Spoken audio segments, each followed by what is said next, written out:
শ্রীরামপুর কেন্দ্রে তৃণমূল কংগ্রেসের প্রার্থী কল্যাণ বন্দ্যোপাধ্যায়ের প্রচারের গাড়ি থেকে নামিয়ে দেওয়া হল বিধায়ক কাঞ্চন মল্লিককে। কল্যাণবাবু জানিয়েছেন যে কাঞ্চনকে নিয়ে অনেক প্রচারে বেরিয়েছি। গ্রামের বহু মহিলারা ক্ষুব্ধ কাঞ্চন এর ওপর। সবসময় আমার সাথে কেন? তিনি তো একজন বিধায়ক, তিনি নিজেও তো প্রচার করতে পারেন, কিন্তু তিনি তা করছেন না বললেন শ্রীরামপুরের তৃণমূল কংগ্রেস প্রার্থী কল্যাণ বন্দ্যোপাধ্যায়। ইলেকশন করতে হবে, আমার ইলেকশনটা দরকার।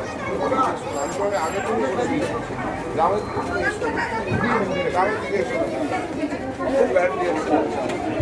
এতগুলো লোক যাবে তোমার বাড়িতে আমার বাইরে।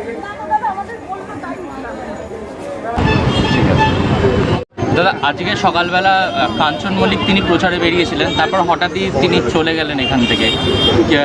উনি মনক্ষুণ্ণ হয়েছেন এরকম শোনা যাচ্ছে। দেখো, উনি মনক্ষুণ্ণ হয়েছেন কি মনক্ষুণ্ণ হননি আমি জানি না।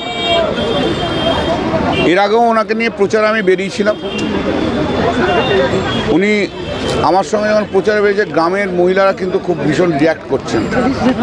আমি ওনাকে আগেই বলে দিয়েছিলাম গ্রামে এসো না। আর শুধু আমার সঙ্গে প্রচারের সময় কেন থাকছে? একটা এমএলএ তো অন্য দিনগুলোও তো প্রচার করবে, সে তো কিছু করছে না। আমাকে নির্বাচন করতে হচ্ছে, মানুষের মন যা আছে আমাকে তো বুঝতে হবে। আমি তো কোনো ব্যক্তি বিশেষের জন্য নই, আমি সমষ্টিগত মানুষের জন্য। আমি কোনো সমষ্টিগত মানুষকে কষ্ট দিতে পারবো না, কোনো ব্যক্তি বিশেষের তাদের আনন্দ বা সুখের জন্য।